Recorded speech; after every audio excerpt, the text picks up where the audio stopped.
Imana ibaho umugisha. Que Dieu vous bénisse. Nishimiye kongera guhagarara imbere yanyu. Je suis très heureux de me mettre devant vous Nganira namwe ijambo ry'Imana. afin de partager avec vous la parole de Dieu. Imana ibaho umugisha. Que Dieu vous bénisse. Imana iho umugisha abadukurikiye online cyangwa se bazadukurikira. Que Dieu bénisse ceux qui nous suivent en ligne, ceux qui vont nous suivre. Imana nabo ibaho umugisha wo guterana natwe. Que Dieu leur donne la bénédiction du fait de se rassembler avec nous. Ko guhurira hamwe tuvuga Yesu cyangwa mu izina rya Yesu n'iby'agaciro. Parce que se rassembler au nom de Jésus, c'est quelque chose de très important. Twihuse dufite iminota mike. Si on part vite parce qu'on n'a pas trop de temps. Dufite iminota mike. Ariko umuntu Imana yashakaga kubwira yamubwiye. Même si nous avons peu de temps, à celui que Dieu voulait dire, il a déjà dit. Uwo Imana yabwiraga yamubwiye. À celui, à celle à qui Dieu voulait dire, il a déjà dit. Koko ntabwo ndi bujye kure y'ijambo umukozi w'Imana yigishije. Parce que je ne vais pas aller loin de la parole que l'homme de Dieu vient de nous dire. Mais je vais même lire les passages qu'il a déjà lus. Vous voyez que je ne vais pas aller loin de ce qu'il a dit. Ce qui veut dire qu'il y a dedans un message que Dieu a voulu donner. Ce qui veut dire que Dieu s'est servi de nous. Que Dieu s'est manifesté à travers nous.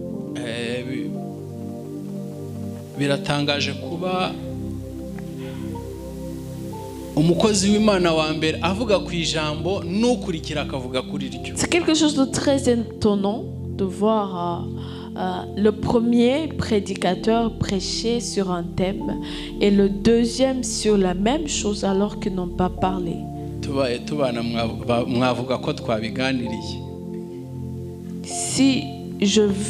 Si on vit ensemble avec lui, vous pourriez dire qu'on a parlé de ça avant de venir. Amen. Que Dieu vous bénisse. Tugiye kuganira ku ijambo rivuga ngo kuba umwigishwa wa Yesu.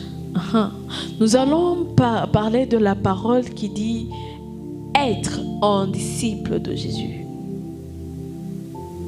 Kugira ngo ube umwigishwa wa Yesu bigusaba guhinduka.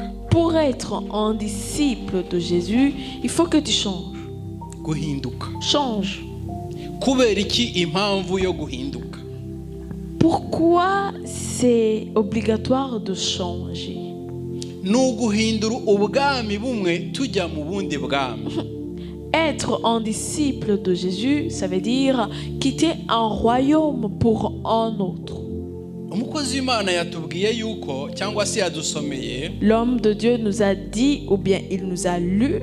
Yadusomeye ko abantu bashatse ubwami bw'isi.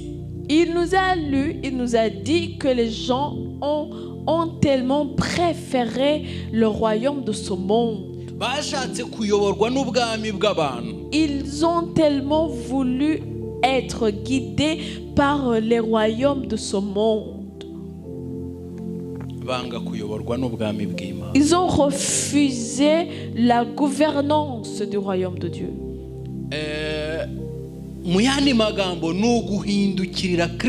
Autrement dit, c'est changer ta face vers Jésus. Tu peux changer dans toutes les manières que tu veux. Tu peux aller vers le royaume de la lumière ou bien des ténèbres. Alléluia. Amen.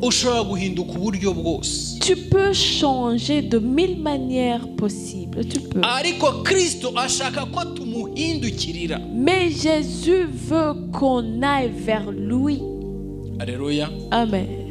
Buri bwami bwose bukeneye ko umuntu ahinduka. Chaque royaume a besoin que le sujet aille vers ce royaume. Yatuganirije ku nshuti ze. Il nous a parlé de ses amis. Buriya nazo ziba zishaka ko ajya mu bwami bwe.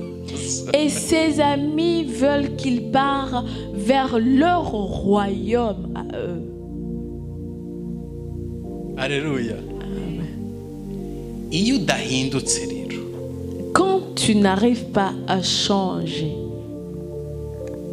iyo udahindutse, quand tu changes pas, uba uri umukandida wo guhinduka. Tu es quelqu'un qui a l'espoir de changer un jour. Uba uri umukandida. Tu es comme un candidat au changement. Ariko ntago ubuzi aho bazakujyana. Mais tu sais pas de quelle façon tu vas changer. Ariko iyo uhisemo ugahindukirira Kristo. Mais quand tu décides, quand tu y parviens, quand tu arrives à décider de changer dans le chemin, dans la direction de Jésus, laisse-moi vous dire pourquoi il faut changer. Matthieu 4, 8. Umwanzi arongera amujyana mu mpinga y'umusozi. Umwanzi amujyana mu mpinga y'umusozi muremure cyane. Amwereka ubwami bwose bwo mu isi n'ubwiza bwabwo. Komeza hasi. Aramubwira ati biriya byose ndabiguha nupfukama ukandamya. En français, s'il vous plaît. Le diable transporta encore sur une montagne très élevée, lui montra tous les royaumes du monde et leur gloire. Il lui dit: je te donnerai toutes ces choses si tu te prosternes et m'adores. Alléluia. Amen. Murumva impamvu yo guhinduka? Est-ce que vous sentez la raison, le pourquoi qui fait que c'est l'obligation? Satani ngo yeretse Yesu ngo ubwami bwose. Le diable a montré à Jésus tous les royaumes. Yongera asaba yuko bamuramya. Et a demandé à Jésus de l'adorer. Bivuga ngo ni umwami w'iyi si. Donc c'est lui le roi de ce royaume. Bivuga ngo iyo uvutse uba uvukiye mu bwami bwe. Ça veut dire que quand tu nais dans son royaume. Iyo uvutse uvukiye mu bwami bwe. Quand tu nais dans son royaume. Alléluia. Amen.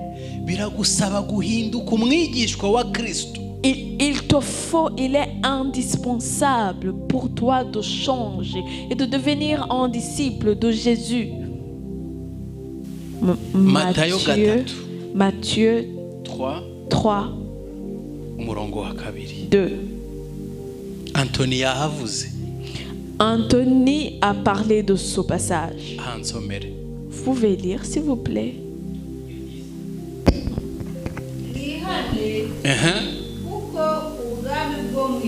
Mwihane kuko ubwami bwo mu ijuru buri hafi. Komeza hasi.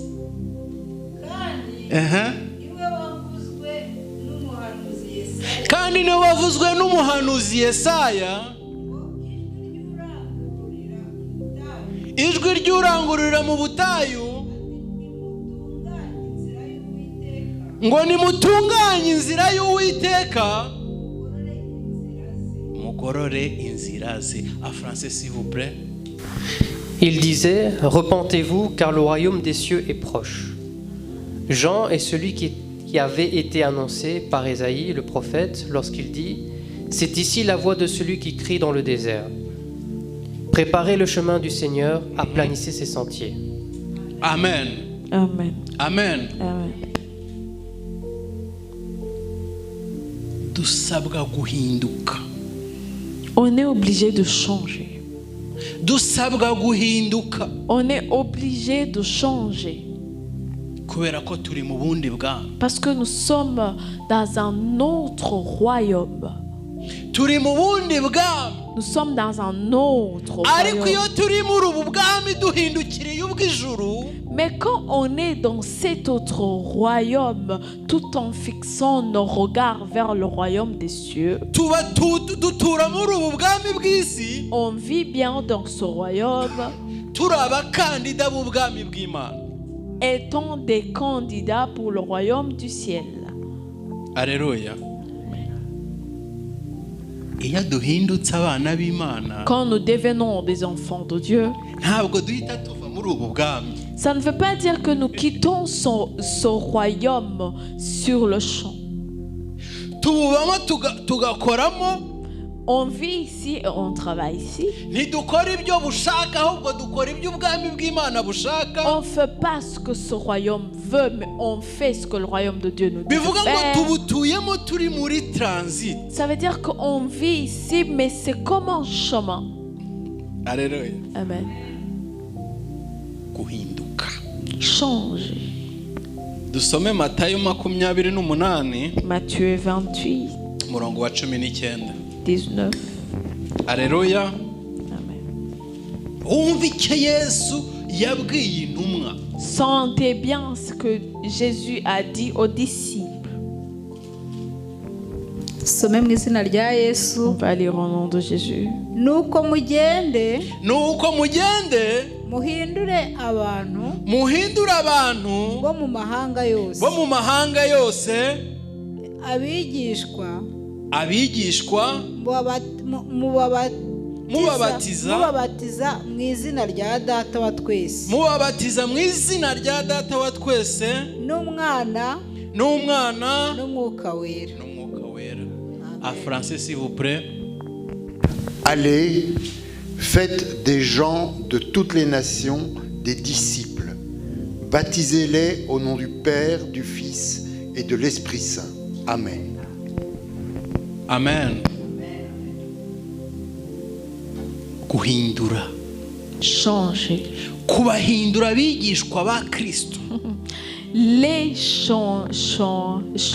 changer et les faire devenir des disciples de Dieu. Muzi impamvu yo guhindura. Savez-vous pourquoi on doit le faire? Iyo ubayeho mu buzima buhindutse, Quand tu vis dans une vie transformée, nawe urahindura. toi aussi tu deviens transformé. Iyo uhindutse nawe urahindura. Quand tu changes, tu es transformé. Kandi guhindura ntabwo ari objectif yawe. Quand échanger, le fait de changer, c'est pas initialement ton objectif d'existence. Oya. Non. Ahubwo wowe wahindukiriye, Mais la personne vers laquelle tu as changé, niwe uhindura abandi muri wowe. la personne vers laquelle tu t'es tourné, c'est lui qui change le monde entier à travers ou dans toi. Amen. Amen. Ubu duhagarara aha ngaha, Là, comme vous nous voyez, reka da ntabwo ari impuhwe zacu. c'est pas parce qu'on aime trop, on vous aime trop pour venir ici. Ahubwo utuye muri twe, C'est grâce à celui qui demeure en nous. utuye muri twe niwe ubakunda. C'est lui qui demeure en nous. C'est lui qui vous aime tellement, qui fait à ce que nous soyons ici devant vous.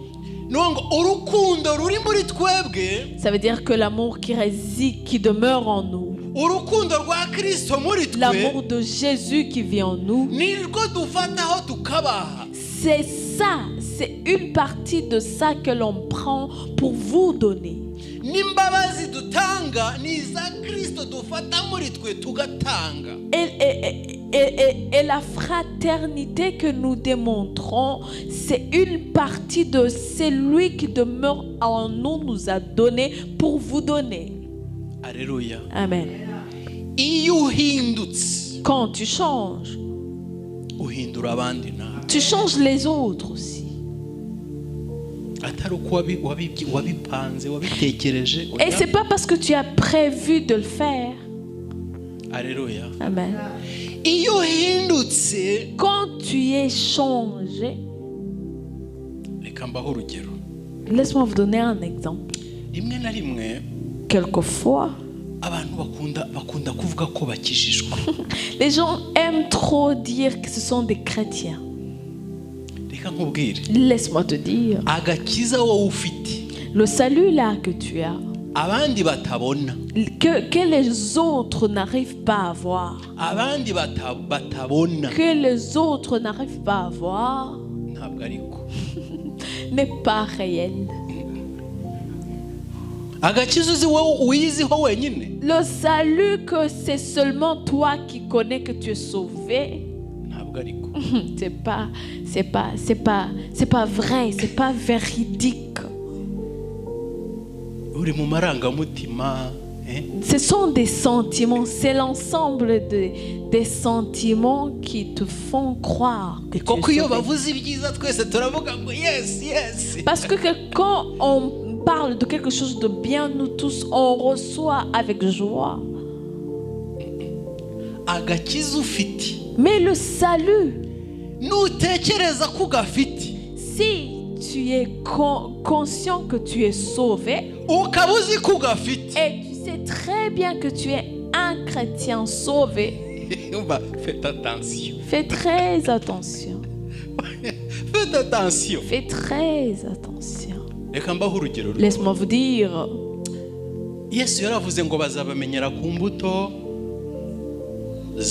Jésus a dit, on vous saura de par vos actes. Quand un arbre donne des fruits, quand un arbre donne des fruits, l'arbre n'a pas de souci par rapport à ses fruits. L'arbre n'est même pas au courant qu'il porte de fruits. Mais ceux qui ont besoin de ces fruits-là, ils se rassemblent, ils s'appellent pour se dire, viens voir. Cet arbre-là, ça porte des fruits. Il y a des mangues sur cet arbre. Ce sont ceux qui ont besoin des fruits qui voient que l'arbre porte des fruits désormais. Sinon l'arbre là ne sait pas qu'il porte des fruits. Alléluia. Amen. Devenir un disciple de Jésus, c'est fort possible. C'est très possible. Il faut simplement que tu décides. Que tu décides. On va pas trop lire. Nicodème était un disciple juif. C'était un enseignant juif. Yesu avuga ibyo guhinduka ibyo kubyarwa bwa kabiri ntiyabyumva. Jésus a parlé les histoires de changer, de naître de nouveau, avec tant de paraboles dedans. Il n'a vraiment rien pu capter. Même s'il n'est pas parvenu à capter quelque chose, il était un enseignant juif. Alléluia. Amen. Yarigishaga. Il enseignait.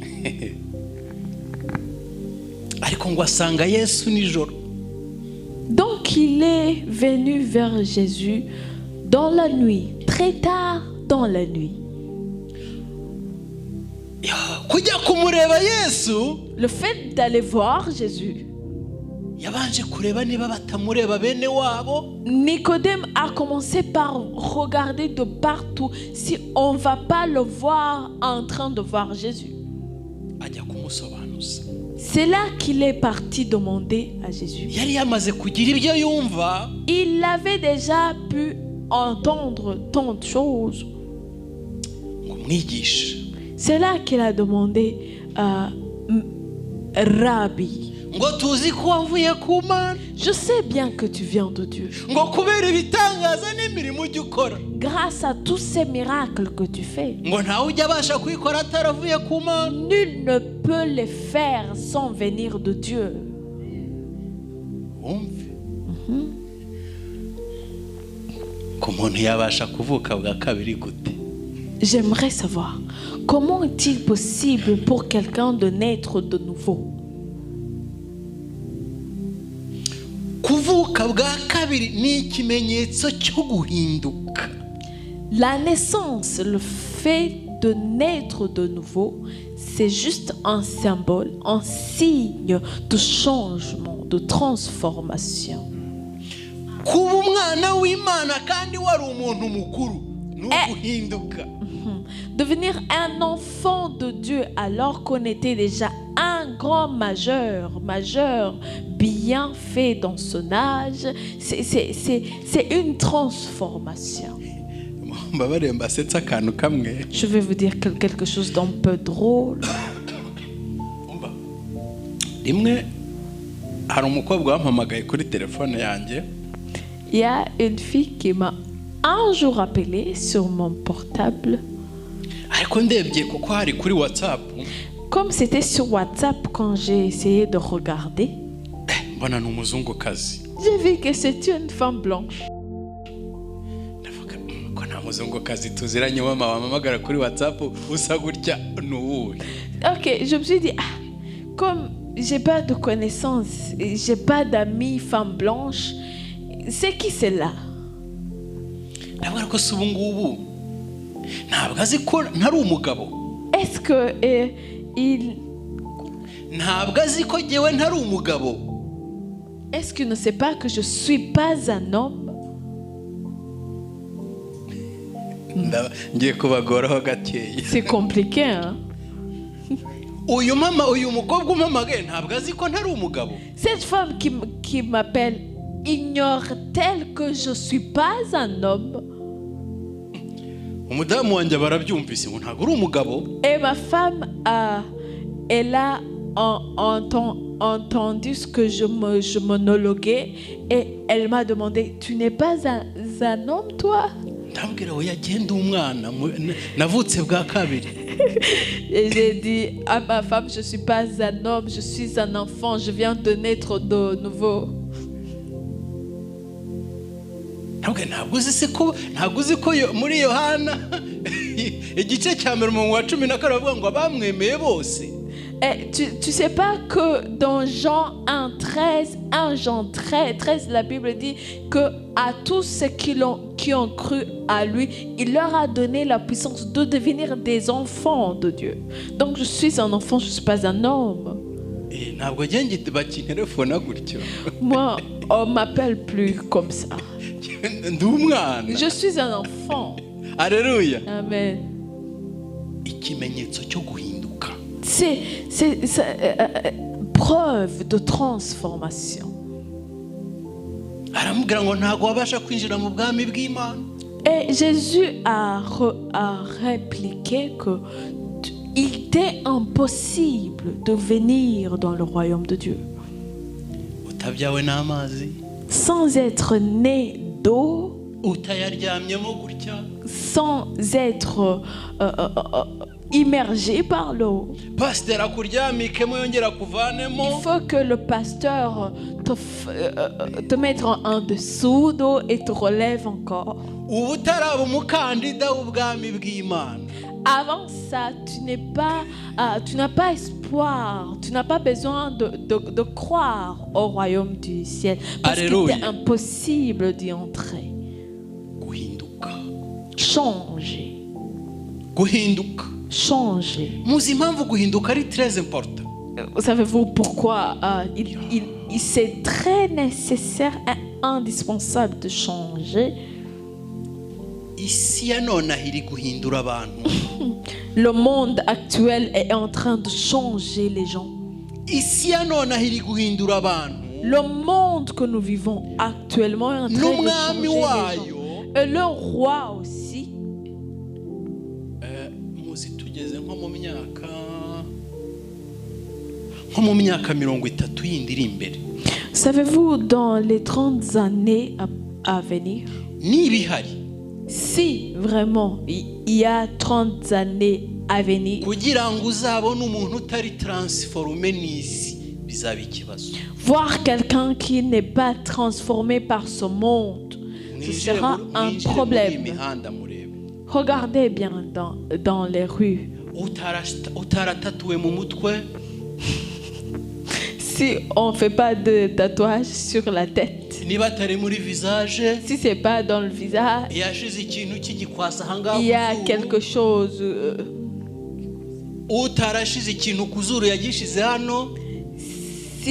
Si on ne met pas d'anneau, on met sur les oreilles, c'est sur la tête, c'est sur la langue. C'est le niveau, ça démontre les niveaux dans lesquels les démons sont venus attaquer le monde. Une femme a écrit 10 lois. ngo ni gute dushobora guprepara inzira ya Antikristo. 10 lois qui vont nous faciliter la tâche dans la préparation du chemin de l'Antichrist. La première chose, c'est d'enlever les notions de Dieu dans l'éducation de base. Pour qu'on puisse préparer la réunion ou le rassemblement ou la liaison avec le roi de l'univers.